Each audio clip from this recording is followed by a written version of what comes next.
초대교회 성도들이 서로 인사할 때, 또 기도할 때, 헤어질 때 하던 인사말이 있습니다. 마라나타라고 하는 아람어입니다. 몇 년 전부터 대림절 설교할 때마다 항상 말했던 것 같아요. 마라나타. 이렇게 끊어 읽으면 주님이 오셨습니다라고 하는 완료형이 되고, 마라나타라고 하면 주님 어서 오시옵소서라고 하는 뜻이 된다라고 말씀드렸습니다. 고린도전서 마지막에 해당하는 16장 22절에 실제로 그 아람어를 음차한 마라나타가 나옵니다. 또 요한계시록 마지막 부분인 22장 요한계시록은 22장 21절까지가 있는데 22장 20절에도 아멘 주 예수여 오시옵소서라고 기록하고 있습니다. 왜냐하면 주님이 속히 가리라라고 말씀하셨기 때문에 그렇습니다. 초대교회 훈련서였던 디다케라고 하는 책이 있습니다. 가르침이라고 하는 책인데 그 책에서도 마라나타가 나옵니다. 성찬시에 서로 교송할 때 응답 찬양이었습니다. 그러니까 초대교회는 예수님의 다시 오심, 재림을 열망하고 있었던 거죠. 그래서 말끝마다 인사할 때, 만날 때도, 그리고 글을 쓸 때도, 찬양할 때도 마라나타 주여 어서 오시옵소서. 우리는 그렇게 찬양했다라는 겁니다. 그 초대교회는 그렇게 찬양했다라는 겁니다. 그런데 그런 주님을 향한 찬양과 기도에 용어였던 이 마라나타의 빈도수가 교회에서 급격하게 사라진 시기가 있습니다. 줄어든 게 아니고 확 사라져 버렸어요. 그게 언제일까요? 교회가 로마 제국으로부터 공인됐을 때였습니다. 정말 많은 것이 바뀌었죠. 교회에서 마라나타라고 하는 주님 대망의 기도가 갑자기 사라진 이유는 성도들이 실제 기대한 것이 바뀐 거예요. 두 가지가 바뀌었다고 할 수 있어요. 성도들이 실제 기대한 것과 그들이 살아간 삶의 현장이 바뀐 거죠. 그들이 기다리는 것, 기도하는 것이 달라져 버렸습니다. 성도들이 주여 어서 오시옵소서 마라나타를 기도했던 이유는 그들의 소망이 바로 다시 오실 주님이었기 때문입니다. 이 땅에서 살아가는 그들의 삶은 사실은 그렇게까지 천국은 아니었거든요. 그러니까 그것을 알기 때문에 주님 어서 오시옵소서, 오셔서 우리에게 하나님 나라를 주시옵소서 그렇게 기도했다라는 거예요.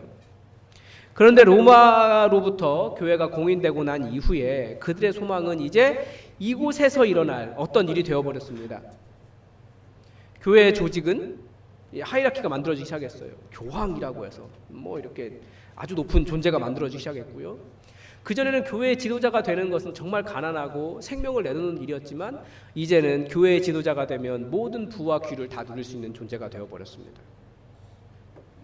이게 얼마나 획기적인 변화냐면 아마 우리나라에서 이렇게 비유해 볼 수 있어요. 우리나라에서 만약에 공산주의를 따른다라고 말할 수 있는 사람이 있을까요? 없을까요? 이거 말하는 순간 그 사람은 잡혀갑니다. 제가 보기에는 암암리에 있긴 있는 것 같아요. 근데 얘기 못 하잖아요. 말하는 순간 잡혀가니까. 그 당시에 기독교인이 아니다라고 말하는 것도 그와 비슷했다라는 거예요. 그러니까 교회가 로마로부터 공인되고 난 이후에 그 누구도 기독교를 거부하지 못했고 기독교인이 아닌 사람 삶을 살아갈 수 없었던 거예요. 그런데 왜 마라나타가 사라졌습니까? 마라나타는 이 세상이 하나님 나라가 아니라고 하는 인식이거든요. 그래서 이 세상에 하나님 나라는 누가 만들어줍니까? 내가 만듭니까? 아니요. 주님이 오셔야지 만들어지는 거기 때문에 주님 어서 오시옵소서 그렇게 기도했다라는 거예요. 오셔서 이곳을 하나님 나라로 바꿔주시옵소서 이런 기도였죠. 그런데 이제는 그게 소망이 아니고 이 땅에서 우리가 누릴 것, 이 땅에서 먹을 것, 이 땅에서 올라갈 것, 이 땅에서 뭐 할 것 이런 것들이 소망이 되어버렸다라는 거예요. 그러니까 마라나타를 기도하지 않게 된 거죠. 그전에는 예수 믿으면 집에서 쫓겨나기도 하고 공회에서도 쫓겨나고 직장에서도 쫓겨나고 심지어 죽기도 했습니다. 이 세상은 내가 영원히 살 곳 아니고 나는 이 땅의 나그네라는 것을 그때마다 알았어요. 그러나 공인되고 난 이후에 이 세상도 살만한 곳이 되었고 때로는 그리스도인으로서 성공하고 싶기도 했고 이 세상에서 많은 것을 누리고 싶었다라는 겁니다. 그래서 이제는 주님 어서 오시옵소서 이게 아니고 주님 저는 아직도 여기에서 할 일도 많습니다. 주님 여기에서 아직 이루지 못한 일도 많습니다. 주님 저는 여기가 좋사오니 이 나라 그 나라가 오는 것이 두렵사오니 저는 여기서 천수를 누리고 싶습니다. 주여 천천히 오시옵소서 라고를 지나서 지금은 어떻게 됐습니까? 이제는 그 기도를 주여 어서 오시옵소서 아예 기도하지 않는다라는 거예요. 사람들이 연약한 언제 사람들을 보고 우리가 하나님을 찬양하는 노래를 합니까? 누군가가 큰 영광을 얻었어요. 그럼 뭐라고 말합니까? 할렐루야 이렇게 얘기해요. 근데 초대교회는 복음 때문에 고난을 당하면 뭐라고 그렇게 인사했다고요? 마라나타 이렇게 찬양했다는 거예요. 어려움을 당하고 있으면서 이 땅이 하나님 나라 아니라는 것을 알기 때문에 비록 할렐루야 영광을 드리지 못해도 마라나타 우리 주님 기다립시다. 주님이 오셔서 우리의 삶을 변화시키시고 우리를 하나님 나라로 만들어 줄 것을 기대합시다. 마라나타 이렇게 찬양하고 서로 인사해 주셨던 거예요. 누군가가 아프거든 우리 주님 기다립시다. 마라나타. 누군가가 사업에 실패하거든 마라나타 우리 주님 기대합시다. 이렇게 말할 수 있어야 되는데 이제는 그런 얘기는 아예 못해요. 그리고 오로지 자랑할 수 있을 때만 할렐루야 이렇게 말해야 되는 것이 우리의 목표가 되어버렸다는 거죠. 굉장히 큰 차이가 있죠. 그런데 예수님께서 오셨던 세상은 어떤 세상이었습니까? 오늘 말씀이 예수님께서 어떤 세상으로 들어오셨는지를 너무나 잘 보여주십니다. 우리 오늘 읽은 본문은 우리가 잘 알다시피 동방박사 세 사람이 예수님 태어나신 것을 보고 경배하고 황금과 유향과 모략을 선물로 드리고 이제 돌아간 이후의 사건입니다. 동방박사가 떠난 후에 어떤 사건이 일어났습니까? 그 땅에 당시에 그 나라의 왕이었던 헤롯 대왕이 유대인의 왕이 태어났다는 소식을 듣고 아기 예수를 죽이려고 눈에 불을 켜고 찾고 있었어요. 그래서 주의 사자가 요셉에게 나타나서 아기와 그의 어머니를 데리고 애굽으로 피난가 있어라. 내가 다시 말할 때까지 피신해 있어라. 이런 상황이었습니다. 그래서 요셉이 급하게 그 밤에 애굽으로 피신했습니다. 그리고 헤롯이 죽기까지 애굽에 머물러 있었습니다. 헤롯 대왕은 유대인의 왕으로 태어나신 그 아기가 누군지 모르기 때문에 동방박사들이 2년 전부터 출발했다라고 하니까 2년 전 2살 아래에 있는 아이들을 모두 다 죽여라라고 명령을 했습니다. 그러니까 예수님께서 오신 세상은 어떤 곳이었습니까? 하나님의 땅에서 인간이 왕이 되겠다고 사람 죽이기를 너무나 쉽게 하는 세상이었다라는 거예요. 우리 그것을 뭐라고 말합니까? 정치적인 압제라고 이야기합니다. 조금 더 확장해서 이야기하면 로마가 그 땅을 지배하고 있었고 자신이 왕 되겠다고 생명 죽이기를 우습게 여기는 사람이 권력을 쥐고 있었다라는 거예요. 그러니까 공포와 사망의 그늘이 그 땅을 뒤덮고 있었습니다. 그게 예수님께서 들어가신 세상이었어요. 그리고 예수님은 그 일 때문에 어떻게 되셨습니까? 자기 주변의 아이들은 다 죽었고요. 예수님은 애굽으로 가셔서 나그네 피난민이 되셨습니다.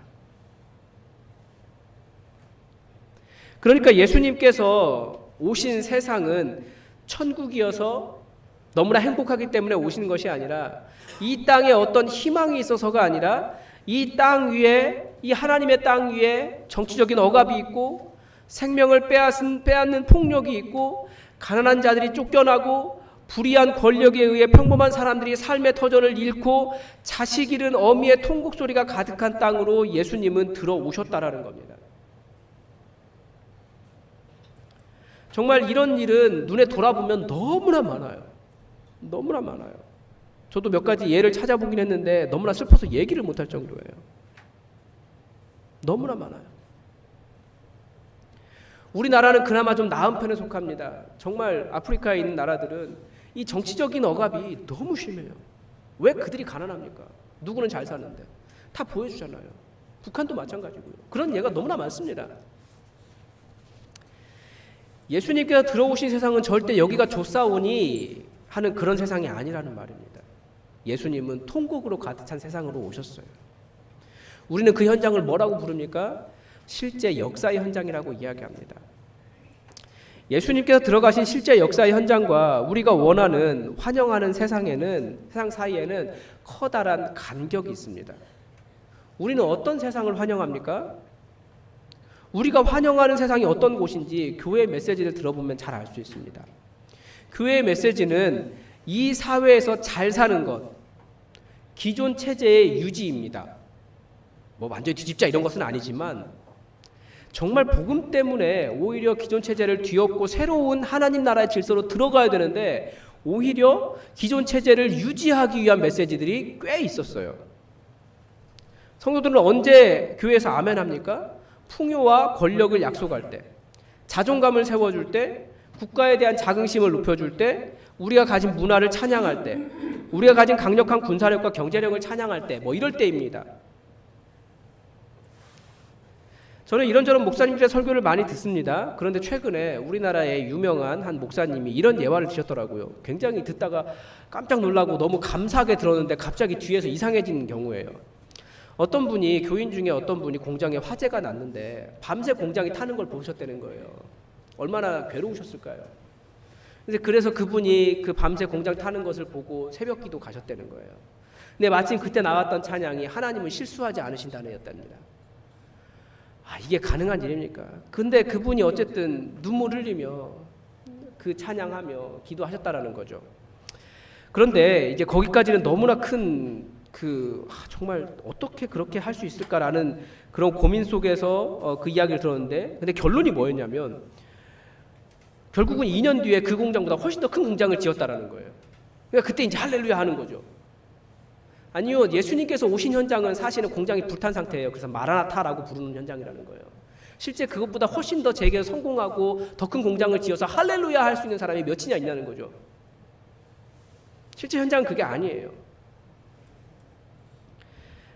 그런 식의 메시지가, 결론이 지금의 환란은 더 큰 성공을 위한 하나님의 큰 계획이었다는 메시지가 예수님께서 들어가신 그 마라나타, 주님 다시 오시옵소서의 그 통곡의 현장에 주목하기보다 우리가 보고 싶은, 우리가 얻고 싶은 것을 들려주는 메시지라는 겁니다. 한국 교회가 왜 꽤 오랫동안 가부장적인 세상, 가부장적인 사고를 정당화하는 설교를 해왔습니까? 남녀 차별을 정당화해왔어요. 왜 그랬습니까? 그게 기존의 사회 체제이기 때문에 그래요. 근데 오히려 초대 교회는 그 당시에 여자를 사람으로 보지 않던 사람들을 교회 지도자로 세울 만큼 완전히 전복적인 새로운 체계였다라는 거죠.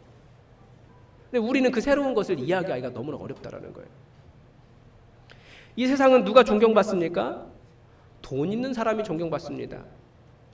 그래서 돈 제일 많은 재벌이 존경받아요. 재벌의 일거수일투족은 신문에 날 정도입니다. 뭐 어떤 연예인이 200억 땅을 현금을 주고 샀다. 그러니까 다들 우와 하는 거예요. 그 안에 뭐가 들어있는지 다 아시죠? 부럽기도 하고 나는 왜 없을까라는 생각도 들고 저 사람 대단하다. 칭송하는 거예요. 어떤 스포츠맨이 몇억 달러에 계약했다라고 하니까 대단하다 하잖아요. 그걸 성공이라고 이야기해요. 그게 성공이 맞습니까? 그리스도인으로서 살아가는 새로운 질서라고 하는 것은, 우리가 살아가는 하나님 나라라고 하는 질서는 그게 아니에요.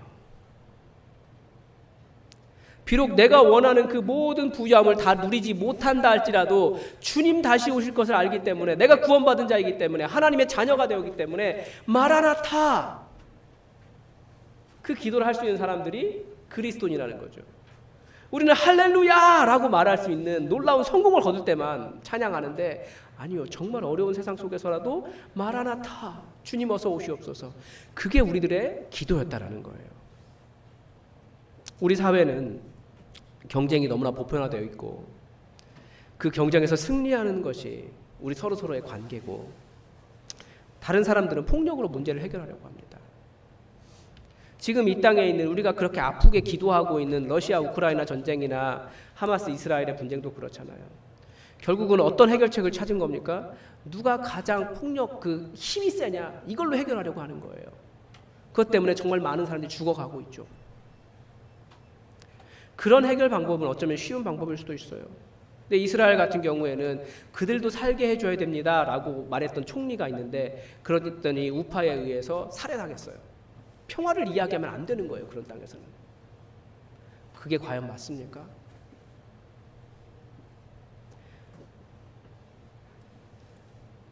우리의 메시지, 우리가 환영하는 세상은 우리의 욕심을, 자기 중심적인 욕심을 채우고 갖고 넉넉하게 쌓아두고 그런 것을 쟁취하는 것을 성공이다 라고 가르쳐 준다라는 거죠. 그러나 예수님께서 들어오신 세상은 그 현장과 위기는 예수님께서 이 땅에 오신 목적을 보여주실 뿐만 아니라 우리가 예수님 따라가고 예수님 닮아간다라고 하는데 우리가 가야 할 곳이 어떤 곳인지를 보여주고 계십니다. 초대교회 시절에 초대교회의 모습을 보여주는 한 글이 있습니다. 로마의 오현제라고 불리는 황제 중에 한 사람인 그 100년대 초반에 하드리아누스 황제에게 아리스티데스라고 하는 아테네 철학자가 쓴 글에 교회의 모습이 나타나 있습니다. 이들은 서로 사랑합니다. 모든 과부를 품고 자신에게 해를 입힐 수도 있었던 자들의 고아된 자녀들도 돌봅니다. 만일 줄만한 무언가를 가지고 있기만 하면 이들은 아무것도 없는 자에게 값없이 줍니다. 나그네를 발견하면 이들은 집으로 데리고 옵니다. 마치 그 나그네가 진짜 형제라도 되듯이 행복해합니다. 이들은 자신을 통상적인 의미에서의 형제가 아니라 대신 하나님 안에서 성령을 통해 얻은 형제라고 여깁니다. 그러니까 세상 사람들에게 황제에게 기독교가 이런 곳입니다 라고 이론이나 교리를 설명한 것이 아니라 그들의 모습을 설명한 거예요. 제가 정말 깜짝 놀랐던 것은 자신에게 해를 입힐 수도 있었던 있었던 자들의 고아된 자녀들도 돌봅니다. 이게 누구를 이야기하냐면 이스라엘로 이야기하자면 누굽니까? 자기들의 자녀를 잡아가서 죽인 하마스. 이스라엘이 하마스를 이제 공격해서 하마스가 죽었잖아요. 그러면 그들의 자녀 고아된 사람들이 있을 거잖아요. 이스라엘이 그들을 돌봤다라는 뜻과 같은 거예요. 우리는 원수의 자녀를 돌볼 수 있겠습니까? 그런데 초대교회는 그렇게 했다라는 거예요. 예수님이 그런 사람들에게 가셨기 때문에. 통상적인 의미에서 형제가 아니라 우리가 서로가 형제와 자매가 아니잖아요. 그러나 하나님 나라 안에서 성령을 통해 얻은 형제라고 정말 서로와 서로를 형제로 대한다는 거예요. 여러 가지 교리를 설명하기 이전에 그들의 삶이 그들이 믿는 것이 진짜라는 것을 보여주고 있다는 거죠. 우리는 어떤 사람들을 그리스도인이라고 말합니까? 우리는 우리의 죄인됨과 예수님의 구원을 인정할 때 그리스도인이라고 부릅니다. 틀린 말 아니에요. 맞는 말이에요. 그러나 논리에 대한 인정에서만 머문다면 그리스도인의 삶까지 나가지 못한다면 그것은 조금 더 생각해 봐야 될 문제예요. 잘못된 내용을 믿으면 안 됩니다. 당연히 바른 내용을 믿어야 됩니다. 그러나 제가 드리고 싶은 말씀은 초대교회는 그들이 믿었던 것뿐만 아니라 살아갔던 삶의 방식이 분명하게 예수님을 따라갔던 삶이었다라는 거예요. 그게 어떤 부류의 사람들이 있는지 그 부류의 사람들 속으로 들어갔다라는 거죠. 예수님처럼 연약한 삶을 살았던 사람들, 예수님의 시대처럼 자녀를 잃고 울어했던 여인들, 집을 떠나 애굽으로 가야 했던 것처럼 예수님이 갈 곳 없는 나그네들, 자기 고향으로 가지도 못하고 타향으로 가야 했던 떠도는 사람들 속으로 예수님은 가셨다라는 거죠. 왜냐하면 예수님은 그런 사람들처럼 태어나셨기 때문입니다. 그러니까 초대교회는 그렇게 예수님 따라갔어요. 태어나면서부터. 예수님은 또한 어디로 들어가셨습니까? 제가 가장 이해하기 어려운 부분이 이 부분입니다. 이해를 못한다가 아니고 말로도 얼마든지 설명할 수 있는데 과연 이렇게 할 수 있을까라고 하는 의문점이 이거예요. 하나님이신 예수님이 이 세상에서 가장 약한 아기가 되셨다는 거예요. 하나님은 어떤 분이십니까? 가장 강하시고 온 생명을 돌보시는 분이십니다. 근데 그분이 요셉의 도움이 없으면, 그러니까 요셉의 보호가 없으면 헤롯 대왕의 칼날에 생명을 잃는 존재가 되셨어요. 그분이 응애 울지 않으면 2시간마다 젖을 먹지 않으면 생명을 잃는 존재가 되셨습니다. 가장 강하신 하나님이 가장 약하신 하나님이 되셨어요. 가장 약한 아기가 되셨어요. 그러니까 누구의 도움도 필요 없으신 예수님께서 그 아빠와 엄마의 돌봄을 받는 한 가족의 구성원이 되셨다라는 거예요. 이건 엄청난 변화입니다. 예수님께서 들어오신 이 두 가지 세상, 우리 그리스도인 각자에게 그리고 교회라는 공동체에게 사명입니다. 우리는 신앙을 자꾸 현장이 아니라 지식으로 이해할 때가 많습니다. 물론 잘 알아야 됩니다. 예수님도 그렇게 말씀하셨어요. 믿는 것이 먼저라고. 그러나 그 지식이 있다면 진짜 예수님 닮아가는 삶이 있어야 되지 않느냐, 그거죠. 그래서 예수님에 대한 제대로 된 알미라고 한다면 예수님께서 들어가신 그 현장을 잃으면 안 됩니다. 그 현장이 어디입니까? 한마디로 말하면 두 마디라고 해야 되나요? 사랑과 돌봄의 현장입니다. 예수님은 돌봄이 필요한 사람들을 사랑하셨고 그들에게 들어가셨고 우리에게도 들어가라고 하십니다.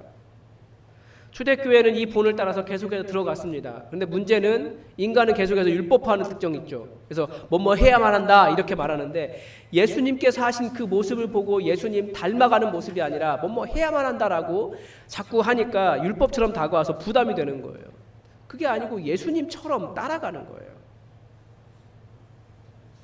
그래서 우리는 약자를 돌보기도 하고 우는 자들에게도 가고 힘없는 자들을 돌보고 교회라고 하는 공동체를 이루며 서로를 형제와 자매라고 부르며 우리는 서로 깊이 사랑하며 살아가고 있는 겁니다.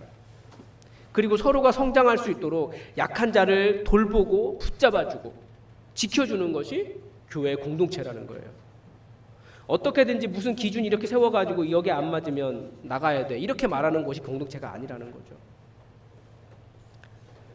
대림절 설교를 시작하면서 회심에 대한 설교에서 시작했습니다. 최근에 한 설교 중에 제일 후회되는 게 대림절 그 시작 회심에 대한 설교예요. 절대 1시간 한 번 해가지고 되는 설교도 아니고 제대로 못한 것 같다는 생각이 들기도 하고 뭐 그렇습니다. 근데 회심은 복음적인 삶의 시작점입니다. 우리는 회심이 예수님 믿기 시작했으니까 이제 구원받았으니까 완성이라고 생각할 때가 많아요. 근데 회심을 우리에게 구원을 왜 주시냐는 거예요. 은혜를 왜 주시냐는 거예요. 우리를 부르셔서 우리가 살기를 바라시는 삶이 있기 때문에 우리를 부르시는 겁니다. 그 목적지는 결국 예수님께서 들어가신 그 돌봄과 사랑이라고 하는 현장이 되는 겁니다. 우리가 전하는 복음은 그 사람 예수님 믿게 했다라고 하는 회심이 전부가 아니라 물론 그게 당연히 있어야 되고 그것이 없기 때문에 지금 한국교회는 문제이기도 하지만 정말 회심이 전부가 아니라 우리가 예수님을 따르고 이제는 그분의 나라 속에 살겠다고 하는 결단으로 이끄는 순간이 그 회심이라는 거예요. 그래서 은혜를 주신 이유는 이유가 있기 때문입니다. 하나님 나라의 백성으로 살아가는 그 삶이 있기 때문에 우리를 불러주시는 겁니다. 그래서 우리는 복음을 듣고 그리스도인이 되겠다고 결단하고 복음을 받아들였다면 이제 예수님께서 살아가신 그 새로운 삶의 현장과 새로운 질서로 들어가야 한다는 거죠. 우리는 참 부유한 시대를 살아가고 있죠. 아마 우리 대한민국이 이렇게까지 부유한 시대가 없었을 것 같아요. 그래서 이 부유함이 마치 우리의 목적인 것처럼 생각할 때가 많이 있습니다. 그래서 그 부유함을 갖지 못하면 혹은 남과 비교해서 나는 부유하지 않다라고 생각하면 위축되기도 하고 실패했다고 생각하기도 하고 우울하기도 하고 힘들어지는 것이 우리 세상이에요. 아니요. 내가 갖춰졌기 때문에 부유하기 때문에 하나님께서 우리를 받아주신 것이 아니라 우리가 죄인이기 때문에 우리를 받아주신 거예요. 그러니까 누구든지 자기가 죄인인 것을 알면 그 예수 그리스도 안에 있는 그 풍성한 생명을 다 누릴 수 있는 사람이 되는 겁니다. 그런데 우리는 그것이 목표가 아니기 때문에 이 땅의 부유함이 목표이기 때문에 자꾸 다른 것 보고 나는 부족해, 나는 실패했어, 내 삶은 연약해, 나는 왜 이 모양이야 이렇게 생각한다라는 거예요. 아니 이미 그리스도인 되었다는 자체가 우리 주님께서 우리를 어떠한 사랑으로 용납하셨는지를 알 수 있는 말인데도 불구하고 헛된 것을 목표로 삼고 있기 때문에 자꾸 눌린다라는 겁니다.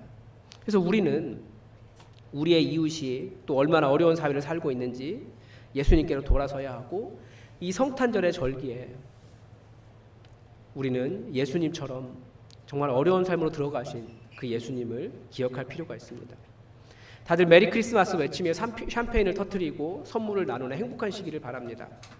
저도 이렇게 약간 좀 뭐라고 할까요? 좀 처지는 설교보다는 여러분들에게 희망과 기쁨과 즐거움을 드리는 메리 크리스마스 할렐루야 하는 설교를 하고 싶지만 예수님이 그런 세상에 들어오신 게 아니에요. 제가 보니까 지난주에 많은 분들이 많은 눈물을 흘리셨어요. 가족 중에 큰 질병이 있어서 다음 주에 수술을 해야 되고 또 어떤 분들은 또 어떤 어려움이 있고 그런 이야기들을 많이 들어요. 그런데 예수님은 바로 그분들에게 찾아가셨다라는 거예요. 비록 할렐루야 찬양할 수 있는 그 상황은 아니라 할지라도 마라나타, 내 소망 오직 주님께 있습니다. 저는 주님 기다립니다. 그 고백을 할 수 있는 사람들에게로 오셨다라는 거죠. 여러분, 이 성탄의 계절이 나는 이 세상이 너무나 좋습니다. 그래서 주님 어서 말고 천천히 오십시오. 될 수 있으면 제가 이 땅에서 누릴 수 있는 거 다 누리고 편안하게 살 수 있을 때까지 기다려주시면 더 좋겠습니다.